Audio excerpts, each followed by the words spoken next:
Hello, hello. Gather around, everyone. We've got another story. Again, from the People Could Fly. This time, it's a little bit, it's not too much longer, but I think it's a little longer than the other ones. So get your blankets, get your tea, snuggle in. And as always, we're going to read the end first, the little excerpt at the end. This story is called Carrying the Runaways. Carrying the Runaways is a reality tale of freedom, a true slave narrative. The former slave who first told the tale was an actual person, Arnold Gragston, a slave in Kentucky.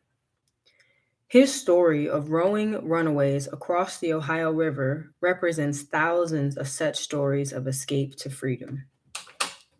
The abolitionist who helped the runaways once they were across the river was John Rankin, a Presbyterian minister and Southerner who lived in Ripley, Ohio. Hey, welcome in. The town is still there, situated on the Great River. A rickety wood staircase leads up Liberty Hill from Ohio River bottom lands to the underground station house of the Rankin family. From 1825 to 1865, more than 2,000 slaves were sheltered at the house and guided on by the family.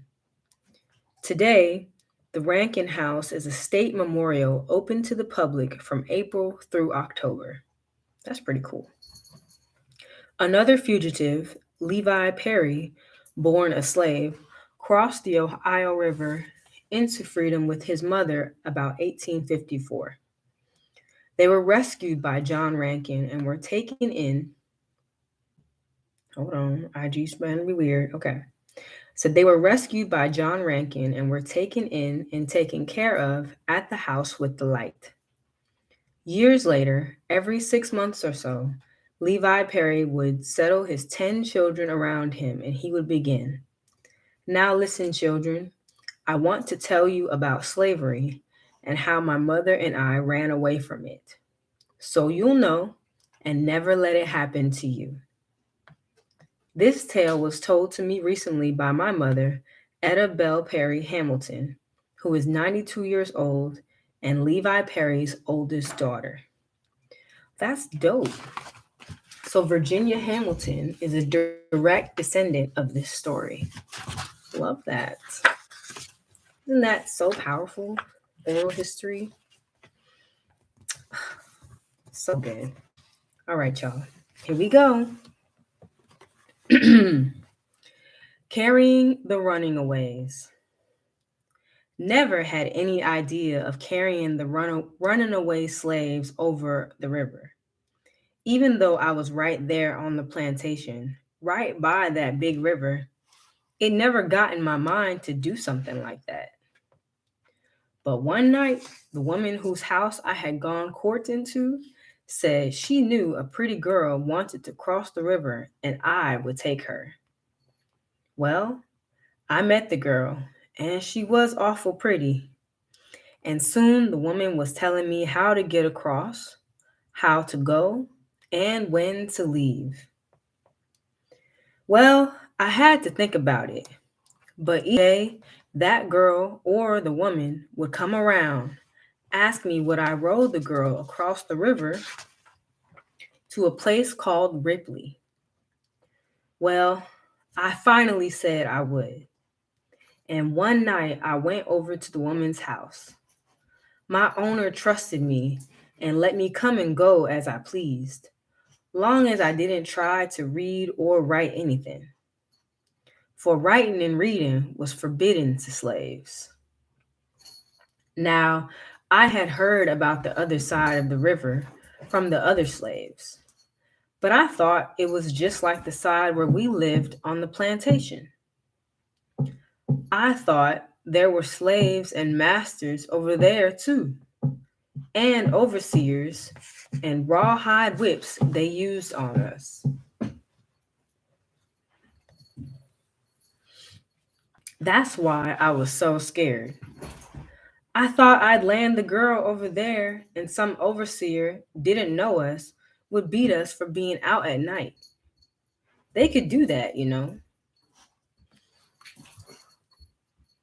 Y'all are so funny. Well, I did it. Oh, it was a long rowing time in the cold, with me worrying. But pretty soon, I see a light way up high. Then I remembered the woman told me to watch for a light, told me to row to the light, which is what I did. And when I got to it, there were two men. They reached down and grabbed the girl. Then one of the men took me by the arm, said, "You about hungry?" And if he hadn't been holding me, I would have fell out of that rowboat. Well, one second.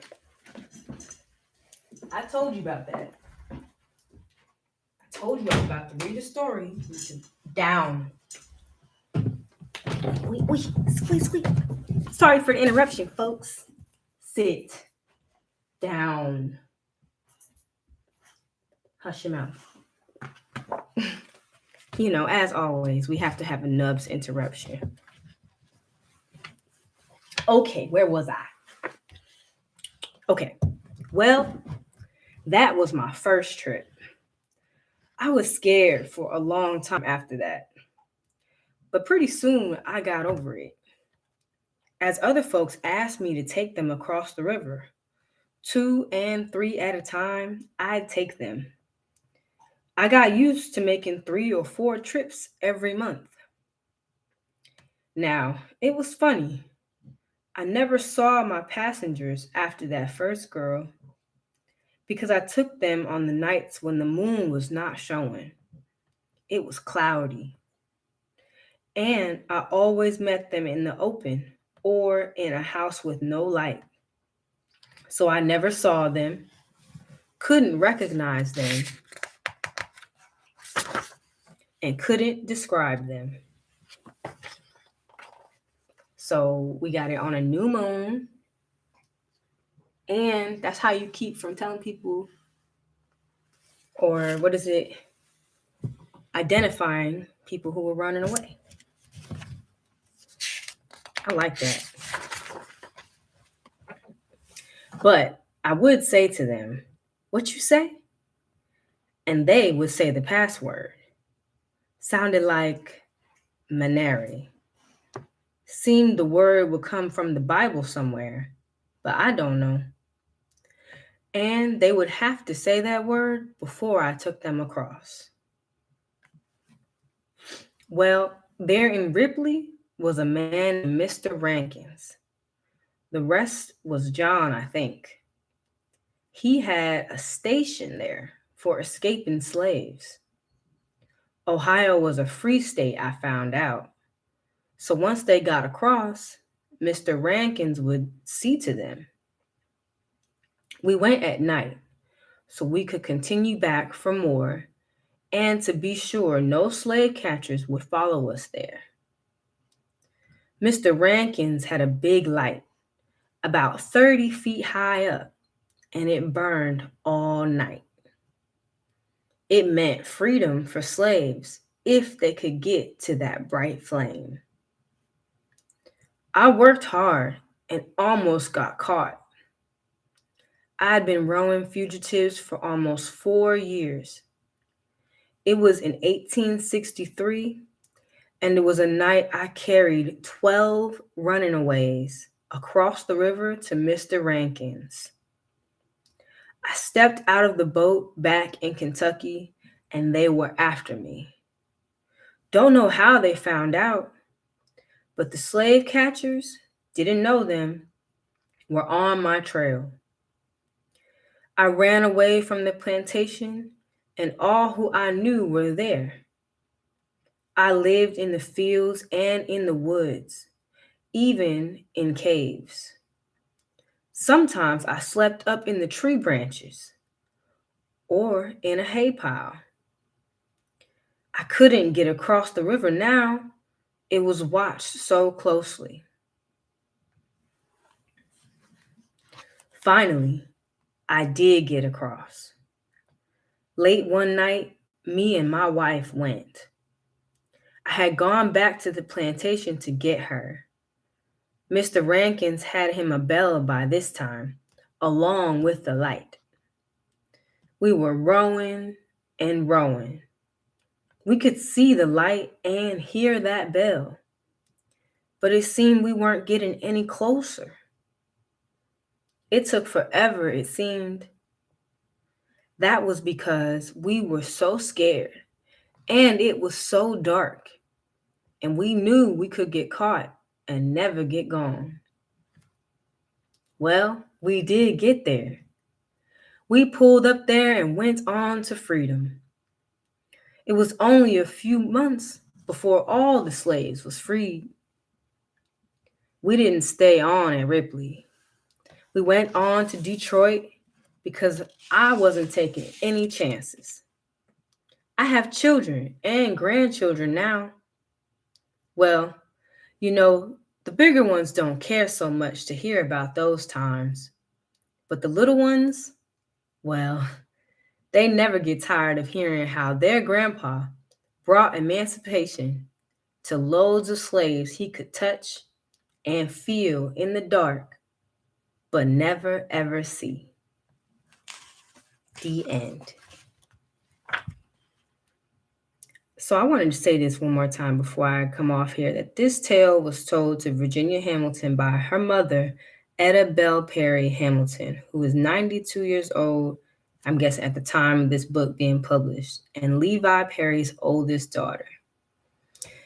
Which reminds me that during this Black History Month, this Black History Year, that these times were not that far away.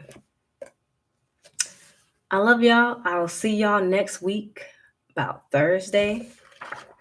And we are going to read, which one? Let's see. That is the end of this last section. So we'll be on to the section before that. For Better Wait Till Martin Comes.